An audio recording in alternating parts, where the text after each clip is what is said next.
The Wounded Knee by your host, Riley Laws.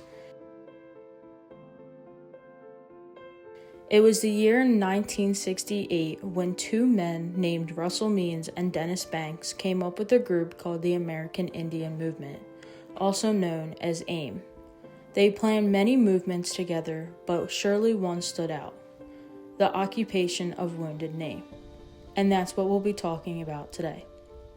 It all started on February 27, 1973, when 200 members of the Oglala Lakota tribe marched onto Pine Ridge Reservation, where Wounded Knee was located.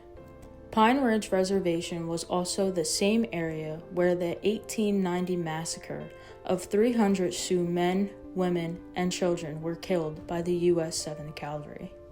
Once all members were occupying Wounded Knee, it was only a matter of 24 hours before there was gunfire between the AIM members and federal officers. There were federal officers, military vehicles, and low-flying planes. It was an all-out battle.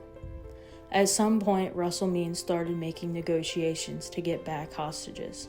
He demanded that the U.S. Senate launch an investigation of the Bureau of Indian Affairs and all the Sioux reservations in South Dakota, as well as the Senate Foreign Relations Committee hold hearings on the Indian treaties that the government broke.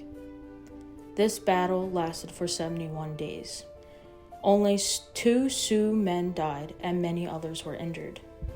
On May 8th, the AIM group surrendered after the federal officers promised to investigate their demands, though later Russell Means and Dennis Banks were arrested.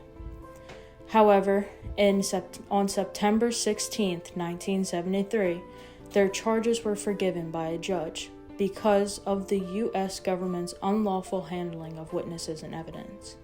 Back in the Pine Ridge Reservation, there was still violence, and this happened throughout the 1970s. In 1975, 2 FBI agents and a Native man were killed in a shootout. Later, another AIM leader, Leonard Peltier, was found guilty of first-degree murder and sentenced to 2 life terms. Now that many of the AIM leaders were in prison, it led to the AIM group to disband in 1978. Congress also never honored hearing about the treaties that were broken, but many natives won their lands back in court. After all this, Russell and Dennis continued telling their stories. Russell continued in the Native Rights Movement, and in 1988, he was a presidential candidate for the Libertarian Party.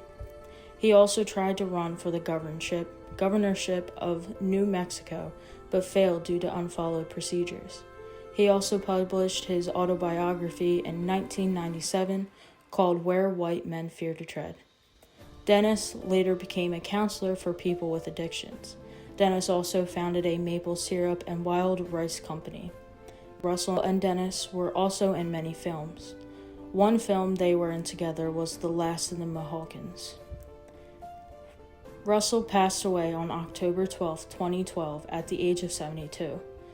Later, Dennis Banks then passed away on October 29, 2017, at the age of 80. That the American Indian Movement is a very proud, continuing part of American Indian society. I thank you.